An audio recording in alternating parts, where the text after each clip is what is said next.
Le malheur et la souffrance ne sont pas de simples épreuves. Ils provoquent parfois un arrachement, une déchirure si profonde que tout notre être semble soudainement devenir étranger à ce monde. Nos certitudes se consument, l'illusion de notre maîtrise s'anéantit.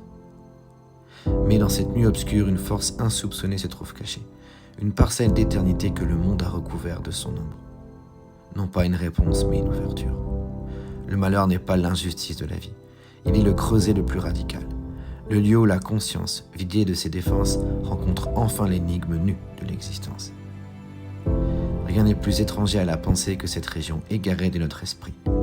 Et pourtant, c'est là que notre âme, si elle ne fuit pas, peut découvrir une clarté qui ne vient pas du monde, mais qui descend d'au-delà du monde. Ce n'est pas l'homme qui transforme la souffrance, c'est la souffrance qui transforme l'homme, quand la grâce l'aide à sublimer sa peine en conviction, sa peur de l'errance en puissante détermination.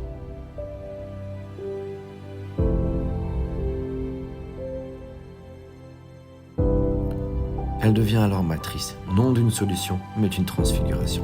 Elle ouvre un espace où peut advenir un amour qui ne cherche rien pour soi, un amour assez vaste pour accueillir même le mal, et l'élever, tel l'arbre noir d'hiver qui sans bruit prépare le fruit. Le malheur ainsi traversé n'est plus seulement détresse, il devient contrepoids nourricier au mal du monde, poison devenu promesse.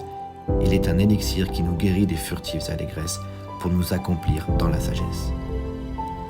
Rien ne saurait être plus exigeant, rien ne saurait être plus pur, mais désormais rien n'est plus nécessaire, car au cœur du malheur, l'Éternel à travers nous veut renaître. Dans la souffrance est cachée avec une intensité extrême la force ascensionnelle du monde. Toute la question est de la libérer, en lui donnant conscience de ce qu'elle signifie et de ce qu'elle peut. Pierre Teilhard de Chardin.